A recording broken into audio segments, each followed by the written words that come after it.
Quand vous avez réussi dans la vie, il est préférable pour vous de pouvoir faire de votre mieux pour ne pas être le seul riche de votre famille. Il ne s'agit pas pour vous de faire de ces personnes-là des personnes peut-être riches comme vous, mais de faire en sorte que ces personnes puissent avoir leur dignité restaurée. Qu'est-ce que j'appelle la dignité restaurée? C'est être capable de pouvoir subvenir à leurs besoins. Vous pouvez ramener certaines personnes à l'école parce que vous avez les moyens de le faire. Ramener ces personnes à l'école pour qu'elles puissent atteindre un certain niveau, une certaine réflexion.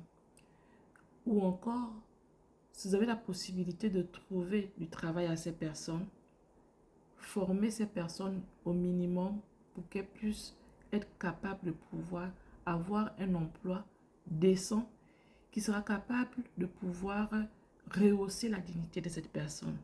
Parce que si vous restez le seul riche de votre famille, je vous assure, non seulement vous allez vous époumoner parce que c'est vous qui allez porter la charge de toute la famille, mais en plus de cela, vous serez combattu par toute votre famille parce que à partir du moment où il y aura un qui sera malade, vous serez l'auteur de cette maladie-là. À partir du moment où il y aura quelqu'un qui va...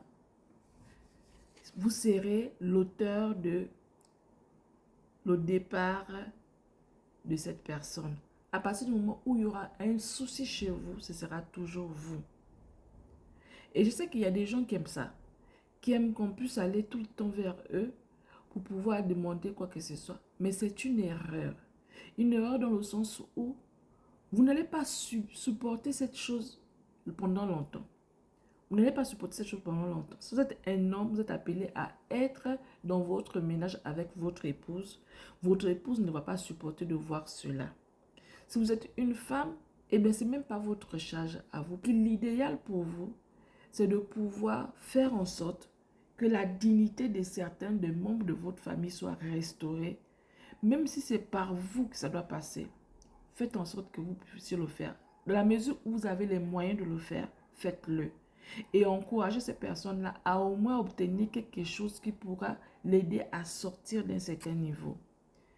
Si vous pouvez encore même aller plus loin, trouvez à cette personne-là un travail pour restaurer sa dignité, faites-le.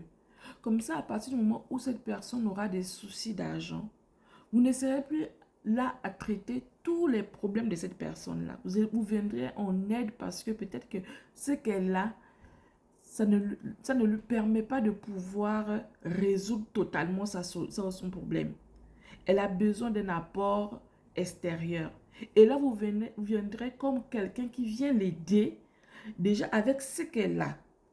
Mais si vous devez venir aider les personnes, partir de 0 à je ne sais pas combien, donc prendre en charge toute la vie de cette personne, non seulement vous ne rendez pas service à cette personne, mais sachez que ce bienfait vous sera par la suite, comment on dit ça? On va vous traiter de tous les mots d'oiseau par la suite. Parce qu'au moment où tout va bien, eh bien, sachez que tout va aller dans votre famille. Mais le jour qu'il y aura quelque chose, on n'ira pas chercher loin en fait pour trouver qui est à l'origine de ce problème-là. Même si ce n'est pas vous qui êtes à l'origine, vous serez indexé par rapport à cela. Donc, lorsqu'on vit dans une famille où on voit que la pauvreté est vraiment remplie et qu'on est la seule personne qui a réussi, l'idéal c'est de pouvoir tirer ces personnes-là vers soi. Ce n'est pas évident que ces personnes-là puissent atteindre ton niveau. Si elles peuvent atteindre ton niveau, gloire soit rendue à Dieu. Mais si elles ne peuvent pas atteindre ton niveau, qu'elles aient de quoi subvenir à leurs besoins.